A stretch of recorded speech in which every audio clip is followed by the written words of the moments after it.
আশা করছি প্রত্যেকে ভালো আছো। আজকে আমরা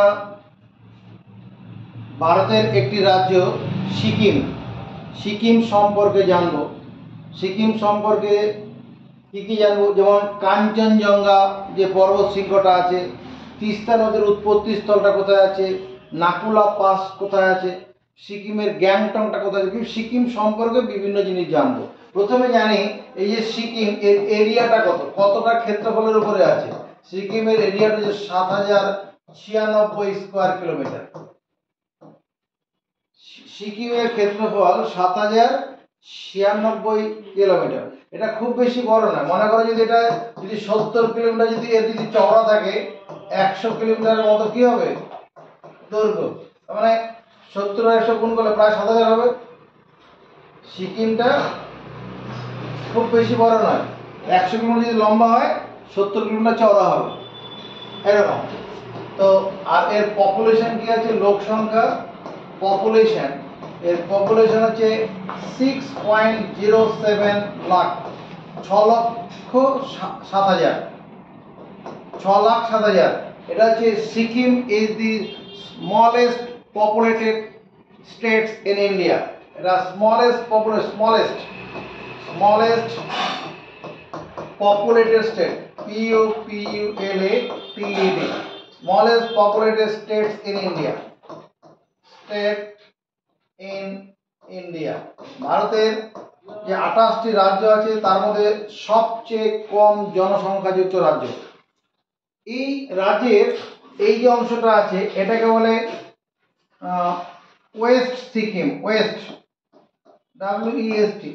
সিকিম, SIKKIM। এটা হচ্ছে south Sikkim, SOUTH, south Sikkim, SIKKIM।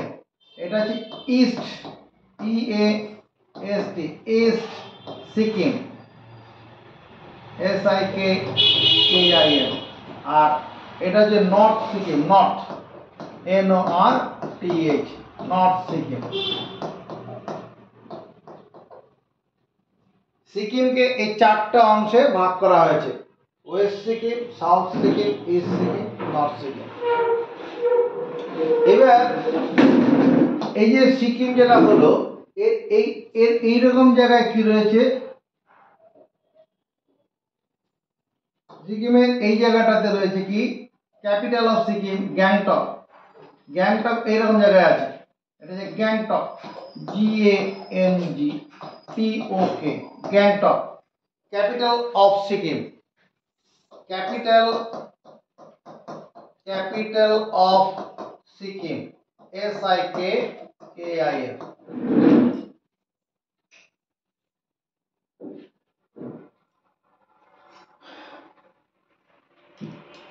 ঠিক আছে।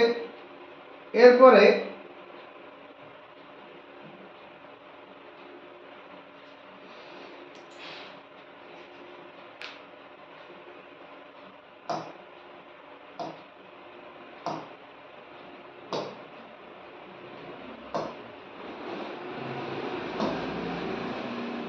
এইরকম জায়গাটাতে, এটা তো নর্থ সিকিম, এইরকম জায়গায় একটা উঁচু পর্বত শৃঙ্গ রয়েছে যার নাম কাঞ্চনজঙ্ঘা। এইরকম নর্থ সিকিমের এইরকম, এদিকে নেপাল বর্ডারের কাছে আর কি। এদিকে নেপাল, এদিকে শুরু হলো, আর এদিকে নর্থ সিকিম। এইরকম জায়গায় একটা কি উঁচু পর্বত শৃঙ্গ যার নাম কাঞ্চনজঙ্ঘা, KANCHANJUNGA, কাঞ্চনজঙ্ঘা, যার হাইট হচ্ছে ৯,৫৯৮ মিটার, ৯,৫৯৮ মিটার। এটা কি তোমার ভারতের সবচেয়ে উঁচু পর্বত শৃঙ্গ, highest peak in India, highest peak. আর যদি পৃথিবীর মধ্যে বলো তার মানে এভারেস্ট, ওটাই পৃথিবীর মধ্যে চলে গেল। আর ভারতের মধ্যে যদি বলা হয় তাহলে মানে Kangchenjunga, Kanchan, KANCHAN, Kangchenjunga, JUNGA is the highest peak, highest, HIGHT ইএসটি, হাইয়েস্ট পিক, পিক কোথাকার? ইন ইন্ডিয়া, INDIA, ইন্ডিয়া, ভারতের মধ্যে সবচেয়ে উঁচু পর্বত কত? 9598 মিটার। এবার তিস্তা নদী, তিস্তা নদীর উৎপত্তি স্থল কোথায়? তোসো লামো লেক, তোসো লামো লেক কোথায় আছে? এই যে নর্থ সিকিমের এইরকম জায়গায় একটা লেক আছে, এটা একটা লেক, এটা একটা লেক, এটা একটা লেক। লেকটা কি মানে ওই সিকিমের উপরে এমন একটা জায়গা যেখানে পুকুরের মতো আছে, ডাবানো, ভূপৃষ্ঠ থেকে এটা নিচের দিকে আছে, যেখানে জল জমে থাকে। ওই লেক থেকে, এটার নাম হচ্ছে তোসো, TSO, তোসো লহমো, LHAMO, তোসো লহমো লেক। এটা কতটা উঁচুতে আছে ভূপৃষ্ঠ থেকে? এটা হাইটটা হচ্ছে 5100 মিটার উঁচুতে আছে। এখান থেকে এরকম একটা নদী বেরিয়ে এসছে যার নাম তিস্তা নদী।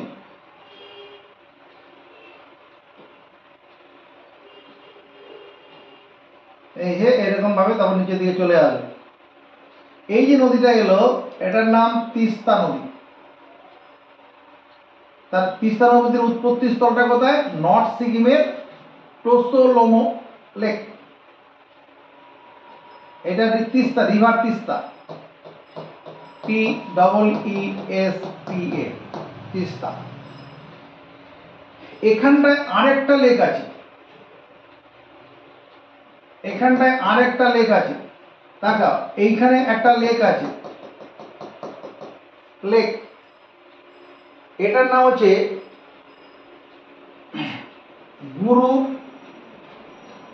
গুরুডাংমার lake, Gurudongmar lake, GURU, Gurudong, DUNG, Dongmar, MAR, Gurudongmar lake. এটা 5430 মিটার হাইট, এটা 5430 মিটার হাইট। এই যে গুরুডাংমার লেক, এই লেকেরও জলটা এই তিস্তা নদীর সঙ্গে মেশে। এটা হচ্ছে হাইয়েস্ট লেক ইন ইন্ডিয়া, সবচেয়ে উঁচুতে অবস্থিত, হাইয়েস্ট লেক ইন ইন্ডিয়া। যদি বলা ভারতের সবচেয়ে উঁচু লেকের নাম কি? লেক মানে এটা জলাশয় আর কি, প্রাকৃতিকভাবে তৈরি জলাশয়। মানুষ যখন পুকুর কাটে ওটা কৃত্রিমভাবে করা, ওরকম পাহাড়ে মানে উপরে রয়েছে। দেখি তোমার গুরুডাং, DUNG, গুরুডাংমার, MAR, গুরুডাংমার লেক। গুরুডাংমার লেকটা কি? is the highest lake in India, highest, HIGHEST, highest lake in India।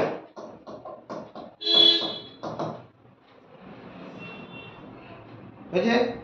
এবার এখানে কতগুলো পাস আছে, যারা বেড়াতে যায় যে পাসগুলো, সে পাসগুলো দেখাচ্ছি।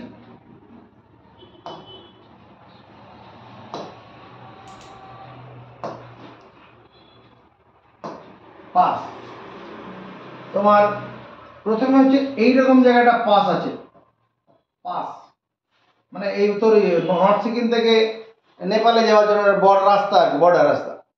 এটার নাম হচ্ছে কি তোমার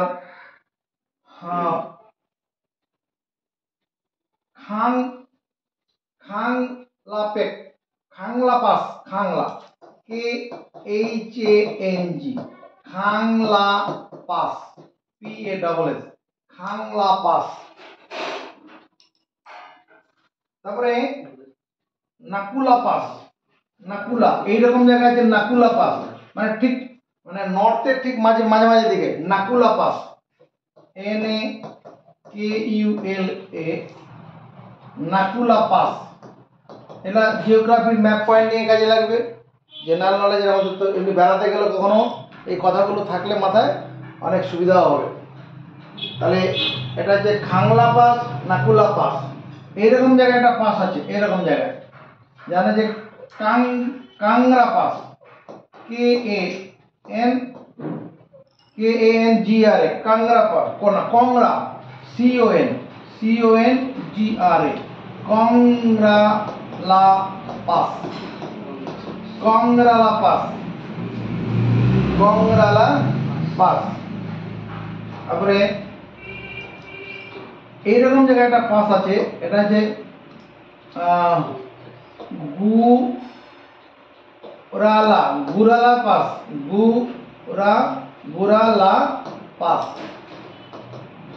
এবার কতগুলো ওয়াটারফলস, এখানে সিকিমের বিখ্যাত ওয়াটারফল 7 সিস্টার ওয়াটারফল আছে, 7 সিস্টার ওয়াটারফল। এটা যেন কি ছিল, একটা লেক, হ্যাঁ, তোস্তো লাহামো লেক।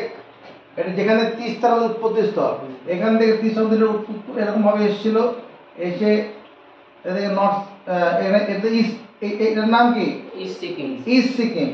ইস্ট সিকিমে দিয়ে তারপর নিচের দিকে নেমে মানে আমাদের পশ্চিমবঙ্গে ঢুকে পড়েছে। এবার এইরকম জায়গায় তোমার ওয়াটারফল 7খানা একসঙ্গে আছে, 7 সিস্টার ওয়াটারফল। ওয়াটারফল মানে কি, ঝর্ণার মতো জল পড়ে আর কি, উঁচু থেকে জল ঝরঝর করে নিচের দিকে পড়ে, এটাকে বলে 7। এরকম এখানে সিকিম যদি হয়, এই সিকিমের একটু উপর দিকটাতে SIKKIM, এটা যে 7 sister waterfall, 7 sister, SISTER, 7 sister waterfall, 7 sister waterfall. আর এইদিকে যে অংশটা আছে সিকিমের, এই বাঁদিকের যে অংশটা আছে, এই বাঁদিকের অংশটার নাম কি, নেপাল। এটা যে নেপাল, নেপাল।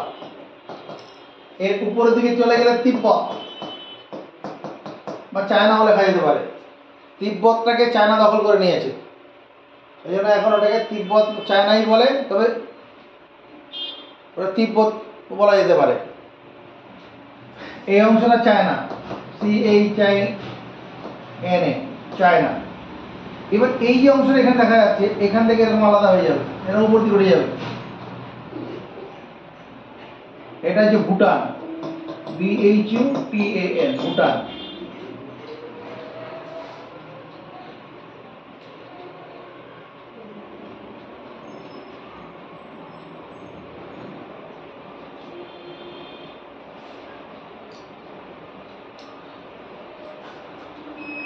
নর্থ সিকিমের এই যে জায়গাটা আছে, এই যে জায়গাটা নর্থ সিকিমের, ওটা এটা নয়া বাজার, এই জায়গাটার নয়া বাজার, BAZR, নয়া বাজার।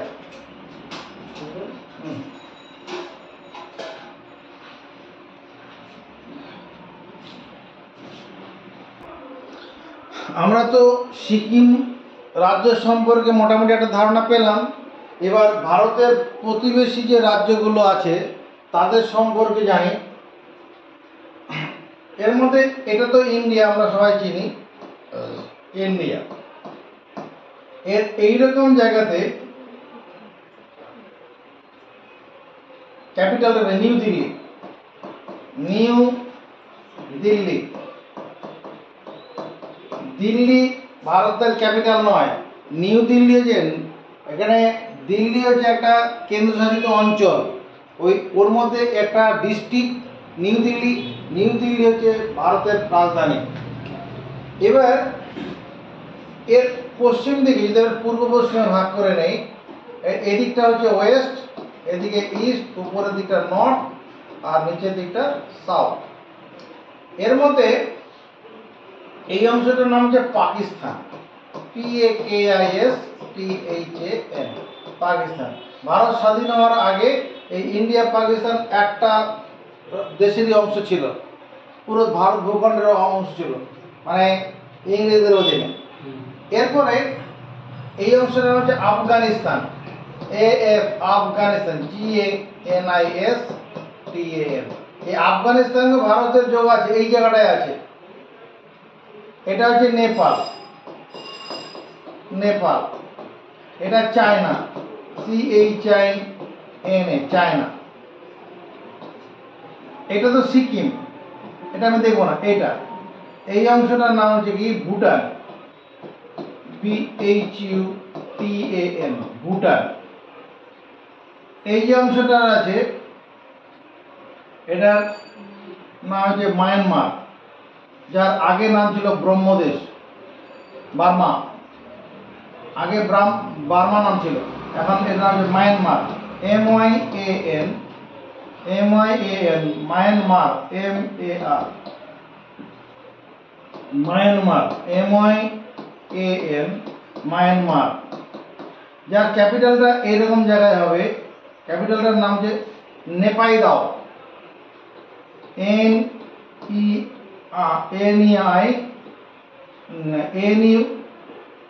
NEPAI, নেপাইদাও, DAW, নেপাইদাও। এদের রাজধানীগুলো একটু দেখে নেই।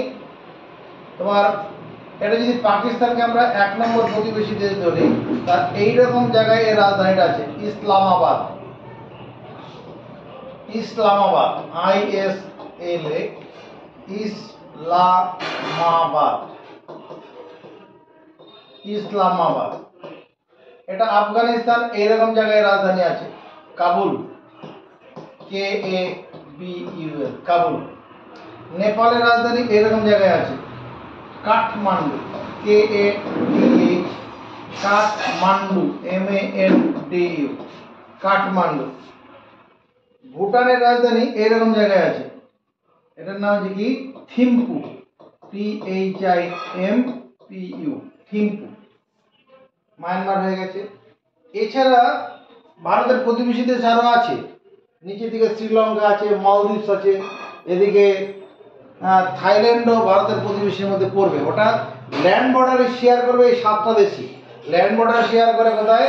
পাকিস্তান করে, আফগানিস্তান করে, নেপাল করে 3, ভুটান করে, তারপরে মায়ানমার করে, আর চীন করে। বাংলাদেশও তো আছে, বাংলাদেশ, এইটা হচ্ছে বাংলাদেশ 7 নম্বর, আর এটা হচ্ছে বাংলাদেশ, এই অংশটা হচ্ছে বাংলাদেশ। বাংলাদেশও ভারতের সঙ্গে ল্যান্ড বর্ডার শেয়ার করে।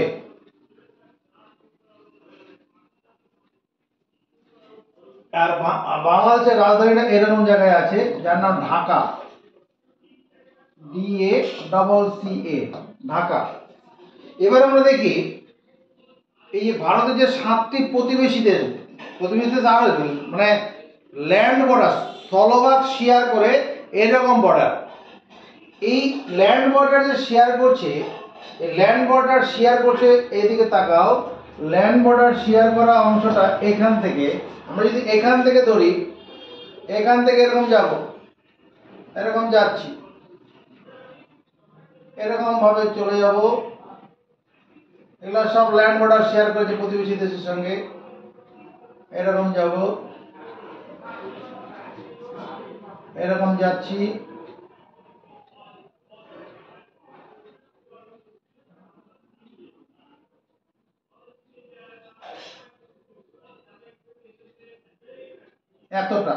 এতটুকুন জায়গার ল্যান্ড বর্ডার শেয়ার করলো। এই দৈর্ঘ্যটা হচ্ছে 15,106.7 কিলোমিটার ল্যান্ড বর্ডার শেয়ার করছে বিভিন্ন প্রতিবেশী দেশের সঙ্গে। এটাও হবে, এদিকে আরো আছে ল্যান্ড বর্ডার শেয়ার, এই দিকটাও হবে। যতটা সবুজ রঙের দাগ দেখা যাচ্ছে এটা হচ্ছে ল্যান্ড বর্ডার শেয়ার করে। এখন নিয়ে যাও, ল্যান্ড বর্ডার শেয়ার করছে এই অংশটা, সবুজ দাগটা, এর দৈর্ঘ্যটা কত? 15,106.7 কিলোমিটার। এবার দেখো নিচের দিকটা যেটা আছে, নিচের দিকের অংশ যেটা আছে, যেটা কোনো ল্যান্ড বর্ডার শেয়ার করে না, এটা নিচের দিকের অংশটা কি ল্যান্ড বর্ডার শেয়ার করছে না। নিচের দিকে এখান থেকে এটা মেরিটাইমের সঙ্গে যুক্ত, জলের সঙ্গে সম্পর্কযুক্ত। এটা কোনো দেশের সঙ্গে সরাসরি বর্ডার যুক্ত নয়। এটার দৈর্ঘ্য হচ্ছে 7,564। 7564 না 7564 কিলোমিটার, 7516 হবে, 7516 কিলোমিটার। এটা কি এই এদিকে আরাবিয়ান সি, এদিকে বঙ্গোপসাগর, এদের সঙ্গে সম্পর্ক। এটা যে মেরিটাইম মানে কোস্টাল লাইন, কোস্টাল লাইন এতটা আছে, coastal line COASTAL, coastal line. Coastal line কতটা আছে? 7516 কিলোমিটার। আর ল্যান্ড বর্ডার কত আছে? সবুজ দাগ এটা দেখতে পাচ্ছি, এটা 15,106.7 কিলোমিটার। এর মধ্যে একা গুজরাট, এই যে গুজরাট যেটা আছে, এই গুজরাট এ কি করেছে, একা মানে এই কোস্ট লাইন শেয়ার করে এতটা পর্যন্ত। এই দৈর্ঘ্যটা হচ্ছে 1596 কিলোমিটার। দেখে খুব কম মনে হচ্ছে, কিন্তু এতটা, এখান থেকে শুরু করে এতটা কোস্টলাইন এরিয়া সবচেয়ে বেশি ভারতের। এই গুজরাট রাজ্যটা 1596 কিলোমিটার তোমার কোস্টলাইন এরিয়া শেয়ার করে। এবার আমরা দেখব যে প্রতিবেশী যে দেশগুলো যেগুলো বলতে যাচ্ছি, সেই প্রতিবেশী দেশগুলোর সঙ্গে ভারত যে মানে বর্ডার শেয়ার করে আছে, ইন্টারন্যাশনাল যে বর্ডার শেয়ার করে আছে, সেই বর্ডার শেয়ারের অংশটা কেমন আছে। এখান থেকে শুরু করে এরকম ভাবে যাব আমরা, এটাকে রেড ক্লিফ লাইন বলে। এই রেড ক্লিফ লাইন এখান থেকে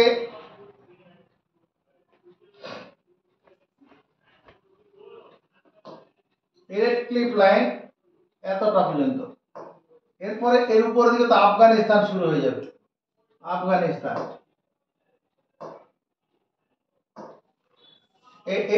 এরপরে এটা এখান থেকে আফগানিস্তান চলে যাবে। এই যে এতটা যতটা গোলাপি রং দিলাম, এটা কত? 3323 কিলোমিটার। পাকিস্তান, এটা তো পাকিস্তান, এই পাকিস্তানের সঙ্গে আমাদের কি করছে, এই যে এই অংশটা 3323 কিলোমিটার ল্যান্ড বর্ডার শেয়ার করছে। তবে এই চিত্রটা, এটা এই যে দাগটা করলাম, এটা আমরা রেড ক্লিফ লাইন বলে। Red cliff line, red RAD, red cliff CLIFF, red cliff line. কিন্তু দুঃখের বিষয়, এই এরকম বর্ডারটা ভারতের সঙ্গে ইন্ডিয়ার বর্তমানে নেই। কি রকম আছে, এই বর্ডারটা যেটা রয়েছে এতটুকু রেড ক্লিফ লাইন আছে। এরপর এখান থেকে আবার পাকিস্তান কি করেছে, যে দখল করে রেখেছে, হ্যাঁ, POK, গিলগিট বাল্টিস্তান,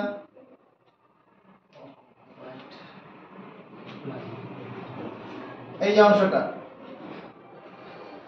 দেখো, এই যে কালো দাগটা দেখতে পাচ্ছ, এই কালো কালো অন্য করে দিচ্ছি, এই গোলাপ,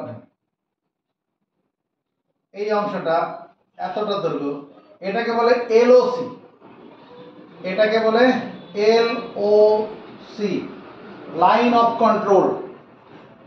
এটার নাম হচ্ছে line of control, line of control, CONTROL। এই লাইন অফ কন্ট্রোল, এটা দৈর্ঘ্য হচ্ছে 740 কিলোমিটার, লাইন অফ কন্ট্রোল। আর বাকি নিচের দিকের অংশটা যেটা আছে, ওটা রেড ক্লিফ লাইন।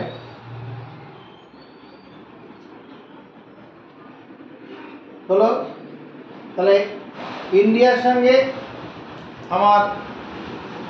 সঙ্গে পাকিস্তান বর্ডার শেয়ার হলো। আর এই উপরে যে এইটুকুন দৈর্ঘ্য আছে, এইটুকুনটা, এটা 106 কিলোমিটার। আফগানিস্তানের সঙ্গে সঙ্গে বর্ডার শেয়ার করে কত? 106 কিলো। আদৌ করে না এখন, কারণ এদিকে এটা তো গিলগিট বাল্টিস্তানের মধ্যে আছে। যখন ভারতের অধীনে চলে আসবে, হয়তো আগামী দিনে চলে আসার সম্ভাবনা রয়েছে। এখানকার লোকেরা চাইছে ভারতের সঙ্গে মিশে যেতে বর্তমানে। এই জায়গাটা 106 কিলোমিটার আফগানিস্তানের সঙ্গে ইন্ডিয়ার বর্ডার শেয়ার করছে, এই জায়গাটুকু। এরপরে এই যে অংশটা দেখতে পাচ্ছি, এটা এটা হচ্ছে নেপাল। এই নেপালের সঙ্গে ইন্ডিয়া বর্ডার শেয়ার করে কতটা, এখান থেকে শুরু করে বর্ডার শেয়ার করে এইটা, এই অংশটা, এটার দৈর্ঘ্য হচ্ছে 1751 কিলোমিটার।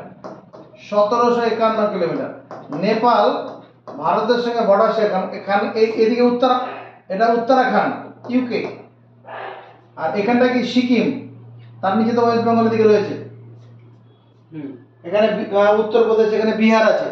তার মানে ভারতের সঙ্গে কতটা বর্ডার শেয়ার করছে? 1751।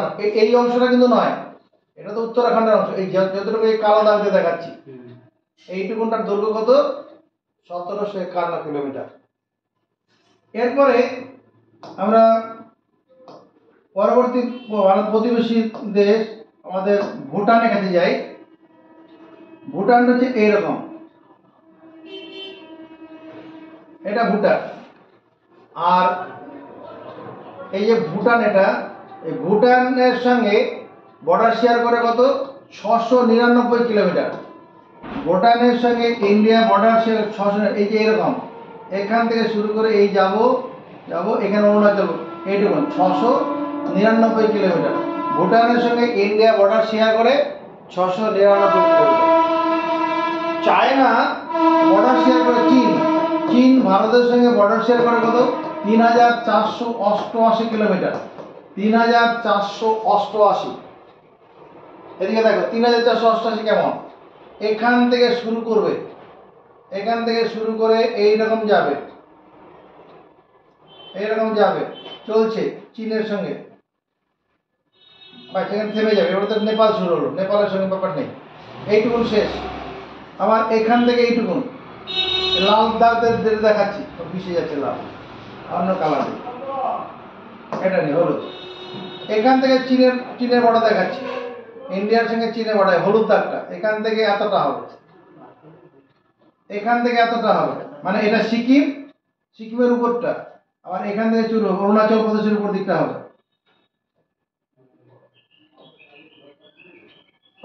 এই পর্যন্ত। মানে এটা আর এটা, এই তিনটা মিলে 3488 কিলোমিটার। এরপরে এদিকটা মায়ানমার, এই যে অংশটা মায়ানমার আছে,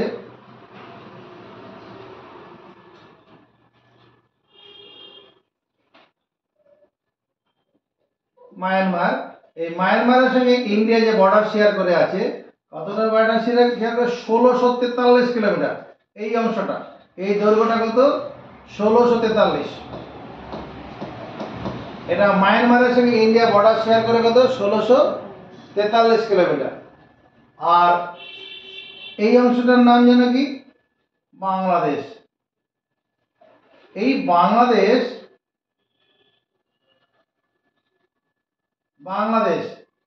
ভারতের সঙ্গে বর্ডার শেয়ার করে আছে 4096.7 কিলোমিটার, মানে সবচেয়ে বেশি। তাহলে Bangladesh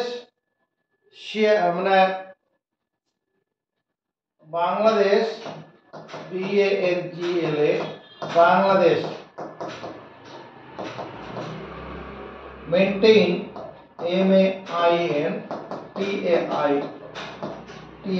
MAINTAIN maintains maximum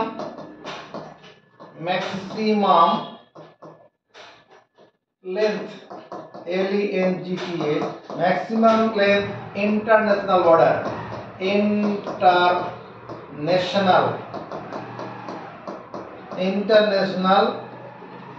border কার সঙ্গে? With Bangladesh, India. কতটা বর্ডার শেয়ার করে? 4096.7 কিলোমিটার।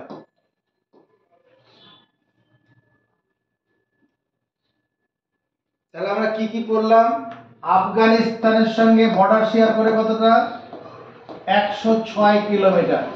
যদিও এটা আদৌ বর্তমান নেই, যদি ভারত পুরো ওই গিলগিট বাল্টিস্তান যে অংশটা ভারত যদি পায় কখনো, তখন ওটা হয়ে যাবে। তারপরে ভুটান, কমের দিক থেকে যাচ্ছি। ভুটান হচ্ছে 699 কিলোমিটার। তারপরে মায়ানমার, মায়ানমার কত 1643 কিলোমিটার। মায়ানমারের পরে নেপাল, নেপাল কতটা বর্ডার শেয়ার করে 1751 কিলোমিটার, 1751। নেপালের পরে চলে যাই আমি পাকিস্তান, পাকিস্তান, পাকিস্তান কতটা করে 3323 কিলোমিটার। আর এরপরে চায়না, চায়না কত 3488 কিলোমিটার। আর বাংলাদেশ, বাংলাদেশ বর্ডার শেয়ার করে 4096.7, 4096.7 কিলোমিটার। এর মধ্যে চীন, বাংলাদেশ ভারতের সঙ্গে সবচেয়ে বেশি দৈর্ঘ্য বর্ডার শেয়ার করে। এরপরে তোমাকে যেটা আমি জানাবো, এই যে বর্ডার শেয়ার করছে ভুটানের সঙ্গে, ভুটানের সঙ্গে ইন্ডিয়া 699 কিলোমিটার, নেপালের সঙ্গে 751 কিলোমিটার, এই 1751 কিলোমিটার। এই দুটো বর্ডারে যারা প্রতিরক্ষার কাজ করছে, কারা করছে প্রতিরক্ষার কাজ করছে? ভুটান এবং নেপালে এসএসবি, এসএসবি, এসএসবি মানে বলতে গেলে সশস্ত্র সীমা বল, সশস্ত্র, SHATRA, সশস্ত্র সীমা বল, সীমা বল, সশস্ত্র সীমা বল বলে ভারতীয় সেনাবাহিনীর একটা অংশ রয়েছে। সেই সেনাবাহিনীর এরা কি করে? ভুটান এবং নেপালের বর্ডার মধ্যে প্রতিরক্ষার কাজ করে, খুব নিরাপদে আছে। এখানে সংঘর্ষ খুব বেশি হয় না, মানে নেপালের সঙ্গে ভুটানের সঙ্গে ভারতের মানে মোটামুটি মধুর সম্পর্কে আছে। এখানে যারা চাকরি করে তাদের মানে ভয়টা খুবই কম, প্রাণহানির কম। কিন্তু বিপজ্জনক হচ্ছে ওই পাকিস্তান চায়নাকে নিয়ে। তো চায়না, চায়না যেটা আছে, এই চায়নার সঙ্গে ইন্ডিয়া যে বর্ডার শেয়ার করছে, এই যে এটা এটা এটা তিনটা জায়গায় আছে। এটা আইটিবিপি, আইটিবিপি এরা ভারতের সেনাবাহিনীর আরেকটা ট্রুপ। এদের নাম হচ্ছে Indo Tibetan border police, Indo Indo INDO, Indo Tibetan TIBETAN, Indo Tibetan border BORDER, border police. ভারতীয় সেনাবাহিনীর এই যে আইটিবিপি যেটা রয়েছে, মানে ইন্দো তিব্বেতিয়ান বর্ডার পুলিশ, এরা কি করে? এই চায়না বর্ডারটাকে, চায়না ইন্ডিয়ার মধ্যে, মানে চায়নার যে সেনাবাহিনী বা এসে এখানে ভারতে কোনো দখল করে না নিতে পারে, যে কোনো লোক ঢুকে না পড়তে পারে, তার প্রতিরক্ষার কাজ করে আইটিবিপি। বাংলাদেশ এবং পাকিস্তান, এই দুটোর সঙ্গে বাংলাদেশ আর যে পাকিস্তান, এই দুটোর মধ্যে বিএসএফ কি করে? প্রতিরক্ষার কাজ করে। বিএসএফ এর পুরো কথাটা কি? এগুলো সব চাকরির পরীক্ষা লাগে, এমনি আমাদের জেনারেল নলেজ দরকারি। শুধু বইয়ের 4টা পাতা পড়লাম ওটা না করে এই পড়াগুলো নোটস করে পড়ে মুখস্থ রাখবে। বিএসএফ হচ্ছে border security force, border BORDER, border security ACCURITY, border security force FORCE, border security force. এটা কি করে? বাংলাদেশ এবং পাকিস্তানের মধ্যে প্রতিরক্ষার কাজ করে। আর কি পরে রইল?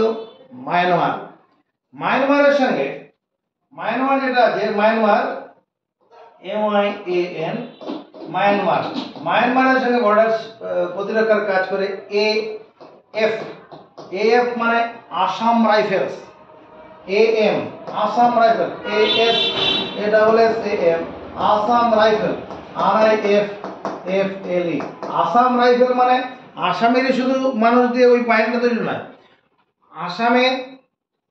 আসামের একটা বড় অংশ সেনাবাহিনীর লোক আছে, কিন্তু বিভিন্ন রাজ্য থেকে ওখানে গেছে। আমাদের এই কুমোরপাড়ার ছেলে ওখানে আছে আসাম রাইফেলসের মধ্যে, গড়গড়ি ঘাটের ছেলে আসাম রাইফেলসে আছে। ওরা কি করছে, মায়ানমারের সঙ্গে ভারতের যে বর্ডারটা রয়েছে সেই প্রতিরক্ষায় কাজ করে। আর আফগানিস্তান যেটা দেখাচ্ছি ওটার সঙ্গে ভারতের এখন সরাসরি যোগাযোগ নেই, অতএব ওখানে আর ভারত কি প্রতিরক্ষার কাজ করবে, এটা হলো। এরপর আমরা ভারতবর্ষের সম্পর্কে একটা বিশদ তথ্য তোমাকে এবার দেব। ভারতের ন্যাশনাল হাইওয়ে নিয়ে কথা বলি। ন্যাশনাল হাইওয়ের মধ্যে মানে যে জাতীয় সড়কগুলো ভারতের বিশেষ বিশেষ শহরগুলোকে যুক্ত করেছে সেটা যে ন্যাশনাল হাইওয়ে। এইরকম জায়গায় প্রথমে মানে longest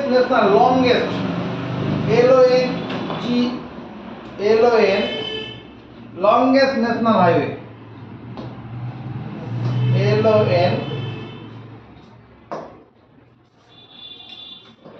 GEST longest national highway এর নাম হচ্ছে NH44।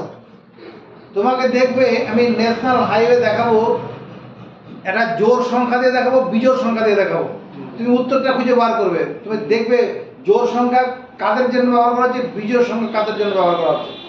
ন্যাশনাল হাইওয়ে NH44 এর টোটাল লেন্থ কত? টোটাল লেন্থ হচ্ছে LENGTH 3745 কিলোমিটার। 3745 কিলোমিটার। এবার এই 3745 কিলোমিটার যে রাস্তাটা আছে কোথায়, এদিকে তাকাও। এইরকম জায়গাটার নাম হচ্ছে শ্রীনগর। NAGR, জম্মু কাশ্মীর আমরা পড়িয়েছিলাম, এটা শ্রীনগর। এই শ্রীনগর থেকে দিয়ে বেরিয়ে এইরকম জায়গাটা যে জম্মু থেকে গিয়ে পাঠানকোটে যাবে। পাঠানকোট থেকে গিয়ে এদিকে তাকাবে, পাঠানকোট থেকে গিয়ে হিমাচল প্রদেশে ঢুকবে সামান্য, ঢুকে লুধিয়ানায় যাবে। লুধিয়ানা থেকে বেরিয়ে দিয়ে এখানে চণ্ডীগড়ে আসবে। চণ্ডীগড় তো এইখানে।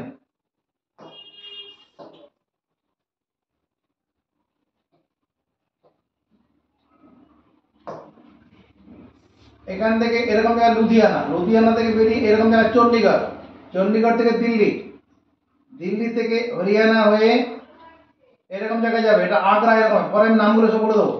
এখানে আসবে গোয়ালিয়র থেকে এরকম যাবে ঝাঁসি থেকে এরকম যাবে, এরকম জায়গা নাগপুর বলে একটা জায়গা পড়বে। এখানে এটা তেলেঙ্গানা হায়দ্রাবাদের মধ্যে দিয়ে যাবে। এখানে কার্নুল, অন্ধ্রপ্রদেশের কার্নুল। তারপরে এখানে ঢুকবে বেঙ্গালুরু থেকে তারপর নিচের দিকে নেমে এবার কন্যাকুমারী চলে যাবে। এই যে কন্যাকুমারী, এখানে শ্রীনগর থেকে কন্যাকুমারী, কন্যাকুমারী, এই পুরো দৈর্ঘ্যটা কত? 3745, longest national highway in India. এই NH44 যেটা আমরা দেখছি এটা আসলে 7খানা ন্যাশনাল হাইওয়েকে জুড়ে হয়েছে। এই NH44 7টি ন্যাশনাল হাইওয়েকে জুড়ে হয়েছে। 7টি ন্যাশনাল হাইওয়ের মধ্যে আছে। এখান থেকে এদিকে তাকাবে, এখান থেকে শ্রীনগর থেকে বেরিয়ে পাঠানকোট হয়ে হিমাচল প্রদেশে ঢুকলো, এখানে লুধিয়ানা এলো। এখান থেকে শ্রীনগর থেকে লুধিয়ানা, এই যে AB যে দৈর্ঘ্যটা হলো, এ হচ্ছে শ্রীনগর, বি হচ্ছে লুধিয়ানা। এটা হচ্ছে নাম হচ্ছে NH1A। এরকম 7টা ন্যাশনাল হাইওয়ে আছে। NH1A মানে শ্রীনগর থেকে লুধিয়ানা, তো এটা শ্রীনগর লিখেছে লুধিয়ানা, LUDHINA, লুধিয়ানা। লুধিয়ানা থেকে এই অংশটা এটা চণ্ডীগড়, CHANDI, চণ্ডীগড়, GARH, চণ্ডীগড়। এটাকে C পজিশন ধরো। BC যে দৈর্ঘ্যটা হবে এটা হচ্ছে NH1, মানে লুধিয়ানা থেকে চণ্ডীগড়। লুধিয়ানা থেকে যে চণ্ডীগড় সেই রাস্তা, সেই ন্যাশনাল হাইওয়েটার নাম কি? NH1। এই লুধিয়ানা থেকে এইটুকুনটা দিল্লি, এখানে দিল্লি শহরটা আছে, DELHI দিল্লি, এটা মনে করো ডি পজিশন দিলাম। তাহলে সিডি, সিডিটা কি হবে? এটা NH2, NH2 দিল্লি, NH2 বোঝা গেল। দিল্লি কোনটা? চণ্ডীগড় থেকে দিল্লি পর্যন্ত NH2। এই জায়গাটার নাম হচ্ছে আগ্রা, AGRA, আগ্রা, এটা মনে করো ই পজিশন। DE, ডিটা হচ্ছে আগ্রা, AGRA, আগ্রা। তাহলে এই ডিটা আগ্রা কেন বলবো? DE, এটা যে ন্যাশনাল হাইওয়েটা আছে এটার নাম হচ্ছে NH3, NH3, NH3 কোনটা? দিল্লি থেকে আগ্রা। আগ্রার পরে এখান থেকে এরকম, এটা মধ্যপ্রদেশের মধ্যে চলে ঢুকে গেল, এটার নাম গোয়ালিয়র,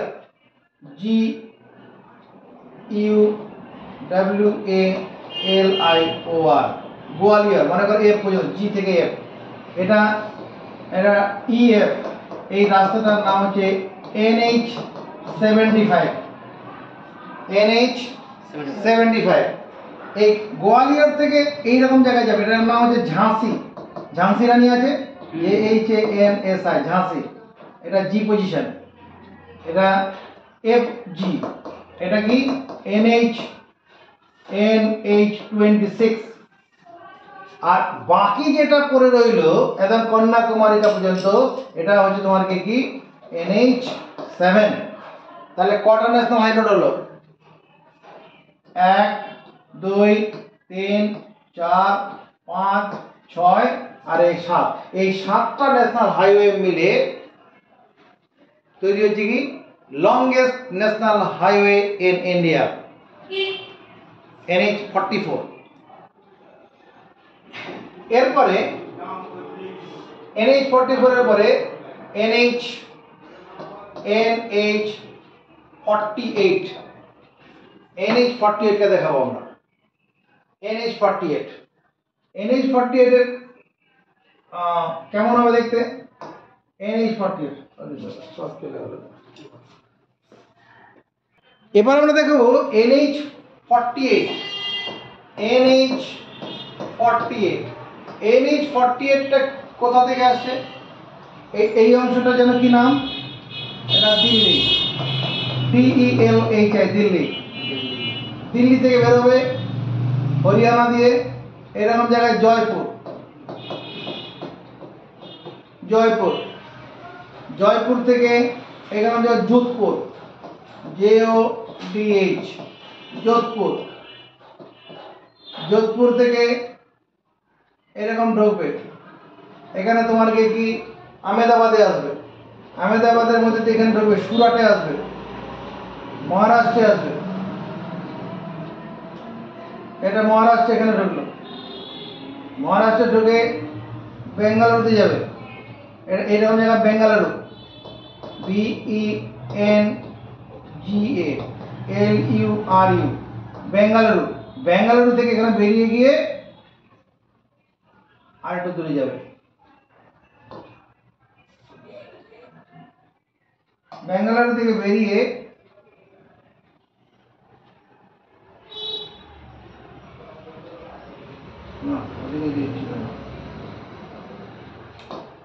বেঙ্গালুরু থেকে বেরিয়ে চেন্নাইতে যাবে, এখানে বেঙ্গালুরু থেকে বেরিয়ে এবার এদিকে এরকম চেন্নাইতে যাবে, এটা চেন্নাইটা তামিলনাড়ুর মধ্যে আছে, CHENNAI, চেন্নাই। এই যে রাস্তাটা হলো এটা NH48, এটা কোন কোন রাজ্যের মধ্যে দিয়ে হলো? এটা হরিয়ানা, 1 নম্বর হরিয়ানা, 2 নম্বর রাজস্থান, 3 নম্বর গুজরাট, 4 নম্বর মহারাষ্ট্র, 5 নম্বর কর্ণাটক, 6 নম্বর কর্ণাটক, 6 নম্বর তামিলনাড়ু। 6টা স্টেট আর একটি কেন্দ্রশাসিত অঞ্চল। তাহলে NH44 passes through THROUGH কত? 6 states আর কি 1 UT, একটা কেন্দ্রশাসিত অঞ্চল, ইউনিয়ন টেরিটরি। সাতটা ছটা স্টেট কী কী আছে? হরিয়ানা, প্রথমে হরিয়ানা, তারপরে রাজস্থান, তারপরে গুজরাট, গুজরাটের পরে মহারাষ্ট্র, তারপরে তোমার কি মহারাষ্ট্রের পরে কর্ণাটক, তারপরে তামিলনাড়ু। আর যেটা এনএইচ, যেটা একটু আগে বলছিলাম NH-44, এটা 10খানা স্টেট দিয়ে গেছে আর দুটো কেন্দ্রশাসিত 2 UT, দুটো কেন্দ্রশাসিত অঞ্চল দিয়ে গেছে। কিরকম? চলো তোমার দুটো কেন, কারণ 3টে ইউনিয়ন স্টেট, 3টে। তো জম্মু কাশ্মীর তো একটা কেন্দ্রশাসিত অঞ্চল, 3টে UT। প্রথমে কি করলো, এখান থেকে পাঞ্জাবে ঢুকলো 1 নম্বর, হরিয়ানা এলো 2 নম্বর, কেন্দ্রশাসিত অঞ্চলগুলো দেখাচ্ছি। মানে আমি এখানে যখন আসছিল একটা হরিয়ানার 2 নম্বর, তারপরে এখানে এইখানটা যাবে। তো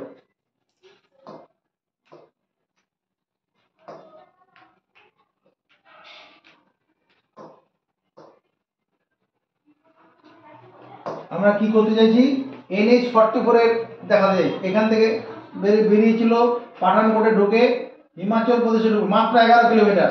হিমাচল প্রদেশে 11 কিলোমিটার আছে। NH-44 এর একটা অংশ হিমাচল প্রদেশে 11 কিলোমিটার। এখান থেকে লুধিয়ানা গেল, লুধিয়ানা থেকে এখানে এলো, এটা কি চণ্ডীগড়।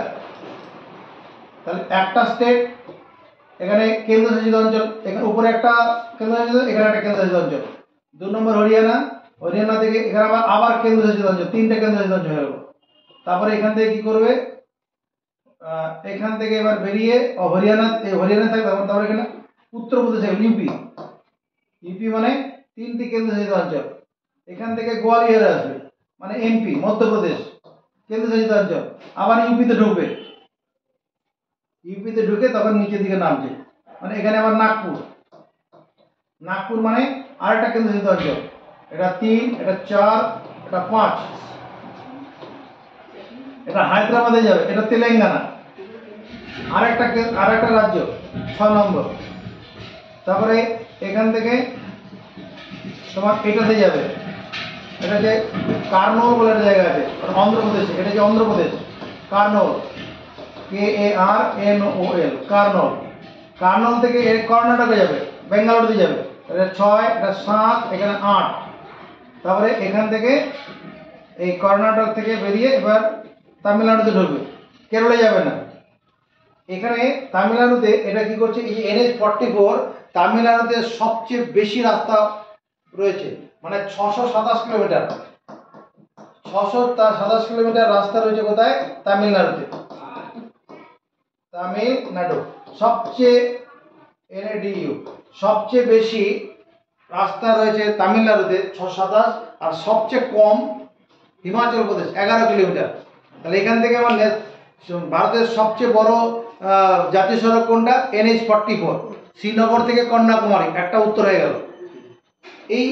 এটা কটা রাজ্যের মধ্যে দিয়ে গেছে, এটা 9টা রাজ্যের মধ্যে, 9টা রাজ্য, 3টি কেন্দ্র, 9টা রাজ্য আর 3টি কেন্দ্রশাসিত অঞ্চলের মধ্যে গেছে, সেটা দেখালাম। এবার এর মধ্যে কোন রাজ্যে সবচেয়ে কম রাস্তা রয়েছে, উত্তর হচ্ছে হিমাচল প্রদেশ। এই যে এখানটায় হিমাচল প্রদেশ, এটা হিমাচল প্রদেশে মাত্র 11 কিলোমিটার আছে। আর কোন রাজ্যে সবচেয়ে বেশি রাস্তা রয়েছে, তামিলনাড়ু, কত, 627 কিলোমিটার। তাহলে আমরা দুটো ন্যাশনাল হাই রোড দেখলাম। যে দুটো ন্যাশনাল হাই রোড কি দেখতে পাচ্ছি, উত্তর থেকে দক্ষিণ দিকে আছে বা দক্ষিণ থেকে উত্তরের দিকে আছে।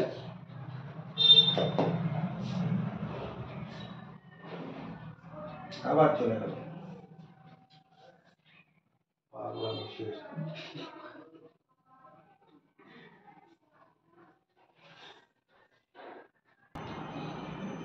উত্তর থেকে দক্ষিণে আরো ন্যাশনাল হাইওয়ে আছে। আমি এবার পূর্ব থেকে পশ্চিমে দেখাই। এই যে জায়গাটা আছে গুজরাটের, এই জায়গাটা, এটা তো গুজরাটের মধ্যে পড়ে, এর নাম পোরবন্দর, PORBANDAR, পোরবন্দর, এটা গুজরাট। এই গুজরাট থেকে একটা রাস্তা এখানে বেরোলো, এখানে রাজকোট আছে, রাজকোট থেকে এদিকে তোমার সুরেন্দ্রনগর রয়েছে, এখান থেকে বেরিয়ে এইরকম জায়গায় তোমার কি পাবো আমরা, উদয়পুর, UDAI, উদয়পুর। উদয়পুর মানে কোন অংশে? রাজস্থান। এটা তাহলে দুটো স্টেট, 1 2 দুটো স্টেট। উদয়পুর থেকে বেরিয়ে,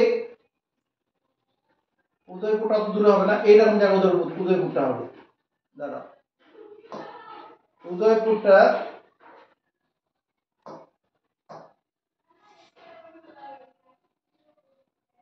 এখান থেকে যাবে, এইরকম জায়গা উদয়পুর হবে। এইরকম জায়গাটা কি? চিত্তরগড়। এখানে উদয়পুর, এটা চিত্তরগড়, CHITTOR, চিত্তরগড়, GARH, চিত্তরগড়। এইরকম জায়গাটা হচ্ছে কোটা, KOTA, কোটা। চিত্তরগড়, কোটা সবই রাজস্থানের মধ্যে পড়ে। এবার এখান থেকে বেরিয়ে মধ্যপ্রদেশের একটা এই অংশটা যাবে, তারপরে এখানে ঝাঁসিতে চলে যাবে, ঝাঁসি, উত্তরপ্রদেশ এটাকে বলবো। এখান থেকে গিয়ে এরকম লখনৌতে যাবে, লখনৌ, LUCKNOW, লখনৌ। লখনৌ থেকে এবার দারভাঙ্গা, পাটনা হয়ে এরকম পূর্ণিয়াতে আসবে, পূর্ণিয়া, PURNIA, পূর্ণিয়া। এই অংশটা কি বিহারের মধ্যে পড়বে, এই পূর্ণিয়াটা বিহারের মধ্যে পড়বে। এবার তাহলে কটা স্টেট হলো? 1 2, মধ্যপ্রদেশ 3, উত্তরপ্রদেশ 4, বিহার 5। এরপরে এটা ওয়েস্ট বেঙ্গল। ওয়েস্ট বেঙ্গলে 6 নম্বর স্টেট। এই ওয়েস্ট বেঙ্গল পূর্ণিয়াটা ভারত, ওয়েস্ট বেঙ্গলের মধ্যে, বিহারের মধ্যে। এবার ওয়েস্ট বেঙ্গলের পরে এখান দিয়ে যখন বেরোচ্ছে তখন এখানে কিছুটা যাওয়া ডালখোলা পেরিয়ে তোমার হিসাব ইসলামপুর বলে একটা জায়গা হবে, এটা ওয়েস্ট বেঙ্গলের মধ্যে। তারপরে এখানে কি আছে? শিলিগুড়ি, শিলিগুড়ি থেকে ঢুকে জলপাইগুড়ি, কোচবিহার, আলিপুরদুয়ার, এখানে বঙ্গাইগাঁও পড়বে, বঙ্গাইগাঁও। এখানে গুয়াহাটি, নিচে দিকে চলো গুয়াহাটি, গুয়াহাটি থেকে এরকম যাবে, নগা যাবে, হোজাই, হোজাই থেকে হয়ে হাফলং হয়ে এখানে শেষ হবে। এটার নাম শিলচর, SIL, শিলচর, CHAR, শিলচর। এই যে রাস্তাটা দেখালাম, এটা NH27, এটা 3506 কিলোমিটার লেন্থ আছে। এটা পোরবন্দর থেকে শুরু করে শিলচর পর্যন্ত, আসামের শিলচর পর্যন্ত বিস্তৃত। এটা পশ্চিম থেকে পূর্ব দিকে অবস্থিত সবচেয়ে বড় রাস্তা। Longest national highway from east two West, বা এটাকে ইস্ট ওয়েস্ট করিডোর বলে। ইস্ট ওয়েস্ট বা ওয়েস্ট ইস্ট করিডোর বলতে পারো, বা east West corridor, east West corridor, CORRIDOR, east West corridor. এর দৈর্ঘ্য 3506 কিলোমিটার। কটা স্টেটের মধ্যে দিয়ে গেছে? গুজরাট 1, রাজস্থান 2, মধ্যপ্রদেশ 3, উত্তরপ্রদেশ 4, বিহার 5, ওয়েস্ট বেঙ্গল 6, আসাম 7। 7টা স্টেটের মধ্যে দিয়ে গেছে। এর রুটটা কি ছিল? এটাই তো রুট। প্রথমে আমি রুট বলবো গুজরাট, গুজরাট থেকে রাজস্থান, রাজস্থান থেকে মধ্যপ্রদেশ, মধ্যপ্রদেশ থেকে উত্তরপ্রদেশ, উত্তরপ্রদেশ থেকে বিহার, বিহার থেকে কোথায় এলো? ওয়েস্ট বেঙ্গল, ওয়েস্ট বেঙ্গল থেকে আসাম। আসামের জায়গাগুলোর মধ্যে এইরকম জায়গাটা গুয়াহাটি হয়, এরকম জায়গাটা বঙ্গাইগাঁও, এরকম জায়গাটা নগা, এখানে হাফলং, শিলচর। এটা NH27। এরপরে যে রাস্তাটা আমরা দেখব, এটা মুস্তাকিল পুরোটাই চলে যায়। NH19 যেটা রয়েছে, এইরকম জায়গাটা কি আছে? এটা কলকাতা, কলকাতা। কলকাতা থেকে বেরিয়ে ডানকুনি দুর্গাপুর এক্সপ্রেসওয়ে, ওটাই NH19। দুর্গাপুর এক্সপ্রেসওয়ে যেটা আমরা বলি, ওটা আসলে এক্সপ্রেসওয়ে নয়, ওটা NH19 জাতীয় সড়ক। এইখান থেকে বেরিয়ে, কলকাতা থেকে বেরিয়ে সেখানে ডানকুনি এলো, ডানকুনি থেকে তারপরে তোমার বর্ধমান যাবে, এরকম বর্ধমান, আসানসোল, এরকম জায়গা মনে করো আসানসোল হলো, ASSAN, আসানসোল। আসানসোল থেকে বেরিয়ে এটা তোমার গিয়ে ধানবাদ, তারপরে হাজারিবাগ, উত্তরাখণ্ডে। এই অংশটা কোথায়? এটা তো উত্তরাখণ্ড। না না উত্তর ঝাড়খণ্ড স্যার, উত্তরাখণ্ড বলছি, এটা ঝাড়খণ্ড, JHAR, ঝাড়খণ্ড, KHAND, ঝাড়খণ্ড। আর উত্তরাখণ্ড তো এইখানে, এটা হলো উত্তরাখণ্ড, ইউকে। এটা ইউকে মানে ইউনাইটেড কিংডম নয়, উত্তরাখণ্ড। এটা হচ্ছে ঝাড়খণ্ড। তাহলে এই কলকাতা থেকে বেরিয়ে বর্ধমান গেল, যেটা দুর্গাপুর এক্সপ্রেসওয়ে বলে আমরা জানি। এখান থেকে বর্ধমান গেল, আসানসোল গেল, তারপরে এটা ধানবাদ, এটা হাজারিবাগ, হাজারিবাগ থেকে তারপরে এখানে বিহার একটু ঢুকবে, তারপরে এখানে ঢুকে যাবে। এটা গোরখপুর, লখনৌ হয়ে এখানে আগ্রা, তারপরে এখানে দিল্লি ঠেলে দেবে। এটা কি NH-19, এর দৈর্ঘ্য হচ্ছে 1435 কিলোমিটার। মানে কলকাতা থেকে দিল্লির অন রোড দূরত্ব 1435, আমরা বলি 1500 কিলোমিটার, আসলে 1500 কিলোমিটার নয়, কত? 1435। 1500 হয়তো ছিল, আমি যদি GT রোড ধরে যাই তখন বেশি হবে, এটা তো শর্টকাটে করেছে, এই রাস্তাটা শর্টে নিয়ে গেছে। 1435 কিলোমিটার। তাহলে NH-19টা বুঝে গেলাম।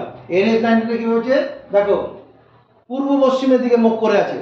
যে রাস্তাগুলো পূর্ব থেকে পশ্চিম দিকে আছে তাকে সেগুলো বিজোড় সংখ্যা দিয়ে বোঝানো হয়, আর যে রাস্তাগুলো উত্তর থেকে দক্ষিণ ওটাকে জোড় সংখ্যা দিয়ে বোঝানো আছে। প্রত্যেক কটা ক্ষেত্রে তাই হবে। এরপরে এটা হচ্ছে কলকাতা। এই কলকাতা থেকে আরেকটা রাস্তা এরকম, এই তোমার উড়িষ্যার এই দিক দিয়ে এসছে, বর্ডার গিয়ে তোমার চেন্নাইতে যাবে, এখান দিয়ে গিয়ে এখানে এসে শেষ হবে। এটা চেন্নাই, CHENNAI, চেন্নাই। এই রাস্তাটার নাম হচ্ছে NH-16, উত্তর থেকে দক্ষিণ দিকে আছে। NH-16 1711 kilometre. এটা কটা স্টেট দিয়ে গেছে?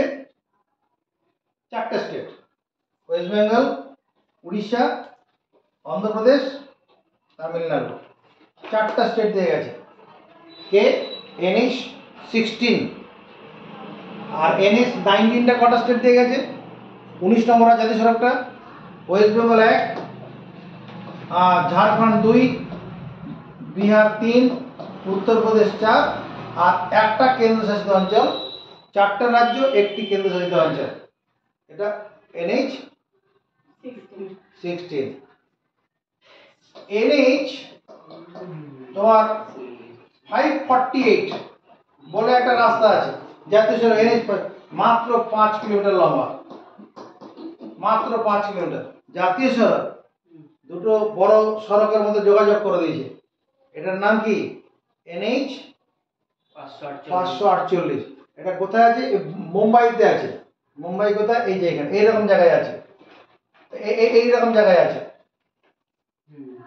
আচ্ছা, মোটামুটি জাতীয় সড়ক কটা বললাম, আরো আছে।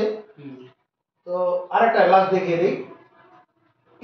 এইরকম জায়গাটা হচ্ছে সুরাট। এই জায়গাটার নাম সুরাট। এই সুরাটের এখানে হাজিরা পোর্ট বলে একটা পোর্ট আছে, হাজিরা, HAJIRA, হাজিরা পোর্ট। গুজরাটের হাজিরা পোর্ট থেকে, এটা সুরাটের মধ্যে রয়েছে হাজিরা পোর্ট। এখান থেকে একটা রাস্তা বেরিয়ে চলে গেছে, এদিক থেকে মহারাষ্ট্র গেল, এটা নাগপুর, মধ্যপ্রদেশ মধ্যে যাচ্ছে, নাগপুর দিয়ে বেরিয়ে ছত্তিশগড়, উড়িষ্যা গিয়ে এরকম শেষ হবে। এটা না যে Paradip, PARA, Paradip, DEEP, Paradip, Paradip port বলে এটাকে, পারাদ্বীপ বন্দর আর কি, পারাদ্বীপ পোর্ট। এই যে রাস্তাটা হলো, এর নাম হচ্ছে NH-53। NH-53, দেখ পশ্চিম থেকে পূর্ব দিকে আছে, বিজোড় সংখ্যা, NH-53। এর দৈর্ঘ্যটা কত? 1773, না 1773, দেখে নিতে হবে। NH-53 1711, আর NH-19 ছিল, ওটা আমি ভুল, NH-16 কত বলেছি? 1711 না, NH-53টা 1711 হবে। আর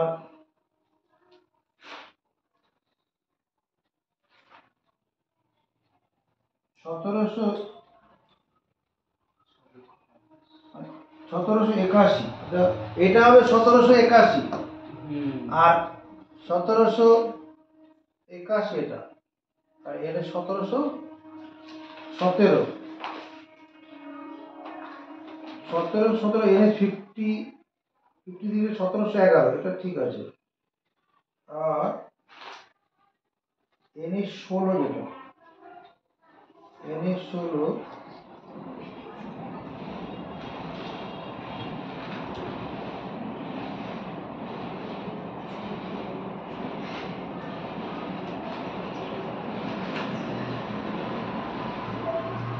দ্বারা একটু দেখে নিচ্ছি। এনএইচ 16টা 1700 যেটা 71 ঠিক আছে, আর এটা যে 1781 কিলোমিটার, ঠিক আছে। তাহলে এগুলো হচ্ছে মেন জাতীয় সড়কগুলো বললাম। এবার আরেকটা জিনিস করাতে চাইছি, তোমার যখন আমরা রাস্তা যাই, হাই রোডে গাড়ি চালিয়ে যাই, দেখো আমি diamond interchanging, diamond DIAMOND, diamond interchanging,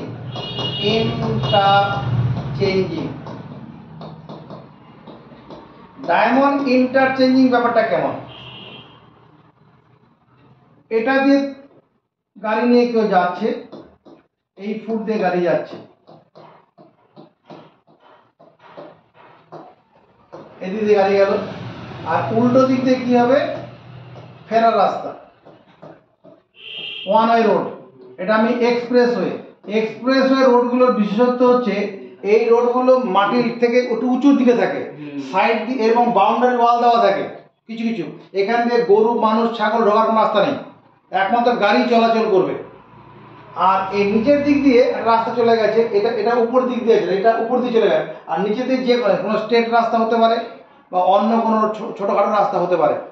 এবার এই রোড আর এদিক থেকে যাওয়ার জন্য কি, যখন এরকম ভাবে যাচ্ছে, এদিক থেকে যাওয়ার জন্য এই রাস্তা এটা, এইভাবে তো যাওয়া হয়, আর ফেরার জন্য এটা।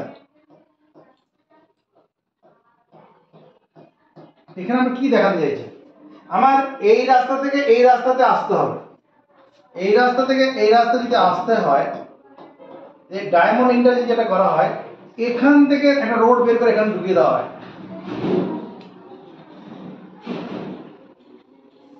সরাসরি চলে যাবে এই রাস্তা ধরে। এগুলো এমনি সিঙ্গেল, এখানে কোনো ক্রসিং এর ব্যাপার নেই, এখান দিয়ে চলে গেল, এই রাস্তা দিয়ে যাচ্ছিল, এই রাস্তাতে আসতে চাইছে মিশে, এবার এখানে একসঙ্গে এরা এগিয়ে চলে যাবে। যে লোকটা এদিক থেকে আসছিল, সে যখন এই রাস্তা আসতে চাইবে, এখান থেকে এরকম চলে আসবে,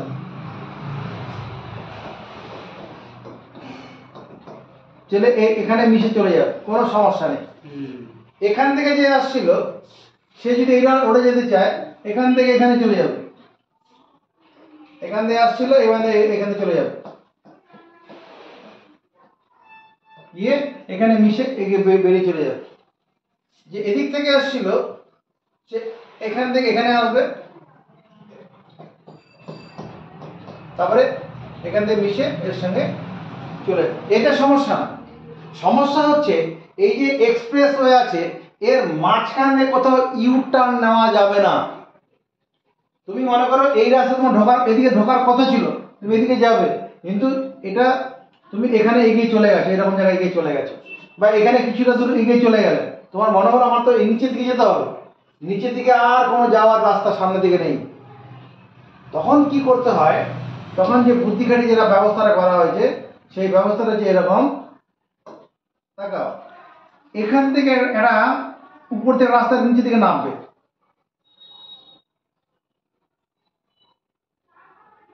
এরকম ভাবে নামবে, এই নিচ দিয়ে যাবে, এটা নিচ দিয়ে গেছে, নিচ দিয়ে গিয়ে এরকম করে মিলবে, এটা এই রাস্তার উপর থেকে নামলো, নেমে এরকম যাওয়া হচ্ছে, এবার সাইড দিয়ে ওদিক থেকে গাড়ি ভিতর দিয়ে যাচ্ছে, আর এর এই রোডটার সাইড দিয়ে রাস্তা আছে, রাস্তা করে দেওয়া আছে, সেই রাস্তা দিয়ে ঢুকে এরকম প্যাচ খেয়ে এবার এটাতে চলে আসবে। যখন কি করবে, হনুমান এগিয়ে চলে গেছে, আমার এই রোডে যাওয়ার মানে ফিরে আসার ব্যাপার আছে, তখন এরকম ভাবে ফিরে চলে আসবে, এরকম প্যাচ খেয়ে ঘুরে যাবে। আবার এই দিক থেকে যে গাড়িটা আসছিল, এর মনে হলো আমাকে এই রাস্তা যেতে হবে, ভুল করে আমার এই রাস্তায় ঢুকতে হবে, কিন্তু ভুল করে এখানে চলে গেছি, তখন এখান থেকে কি করবে, এরকম আবার এরকম পথ একটা এরকম নিচ দিয়ে নামবে, নেমে এরকম চলে যাবে, এখান থেকে ঢুকবে এর নিচ দিয়ে আসবে, নিচে এসে এখান থেকে আবার মূল স্রোতে মিশে বেরিয়ে যাবে, যদি পথ ভুল করে আসা হয়ে থাকে। এইরকম যে স্ট্রাকচারটাকে ডায়মন্ড ইন্টারচেঞ্জিং বলে। বুঝে গেছে? ভালো লাগলে লাইক হয়ে যাক, শেয়ার হয়ে যাবে, আবার পরের ভিডিও হবে।